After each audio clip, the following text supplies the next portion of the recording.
لوگ اب اس حد تک اخلاقی گراوٹ کا شکار ہو گئے ہیں کہ ان سے اگر کوئی غلطی ہو جائے، کوئی گناہ ہو جائے یا وہ کوئی برا کام کر بیٹھیں تو وہ اپنے حلقہ احباب میں بڑے فخر سے اس کا ذکر کر رہے ہوتے ہیں، بجائے اس کے کہ وہ شرمندہ ہوں۔ وہ اس کو ایسا سمجھتے ہیں کہ جیسے انہوں نے بہت بڑا کوئی کام کر دیا ہے، حالانکہ جب کوئی غلطی ہو جائے، گناہ ہو جائے تو اس کو چھپانا چاہیے۔ اللہ ستار العیوب ہے، جب وہ ہمارے گناہوں پر پردہ ڈالتا ہے، پردہ پوشی کرتا ہے، چھپاتا ہے،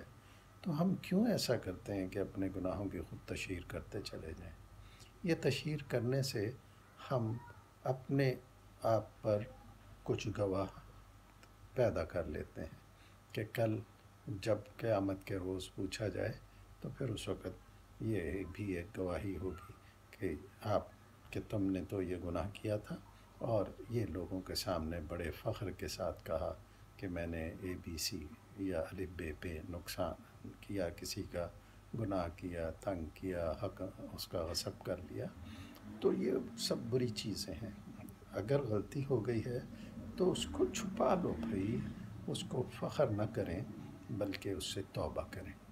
اور جہاں تک ممکن ہو سکے کسی کو اگر نقصان پہنچایا ہے تو اس کی تلافی کریں۔ اب اگر تلافی نہیں ہو سکتی تو آپ اس کی طرف سے کچھ چیزیں صدقہ کر دیں، خیرات کر دیں، اس کے حق میں اچھی باتیں کریں، اس کے لیے اللہ کے سامنے گڑ گڑائیں، اس کی معافی کی درخواست کریں۔ تو اس طرح شاید جو نقصان اس کو پہنچایا ہے وہ کسی حد تک اس کی تلافی ہو جائے۔ تو اپنے گناہوں پر دوسروں کو گواہ مت بنائیے، شیخی مت دکھائیے، لوگوں کو مت بتائیں کہ آپ نے کیا غلط کام کیا ہے۔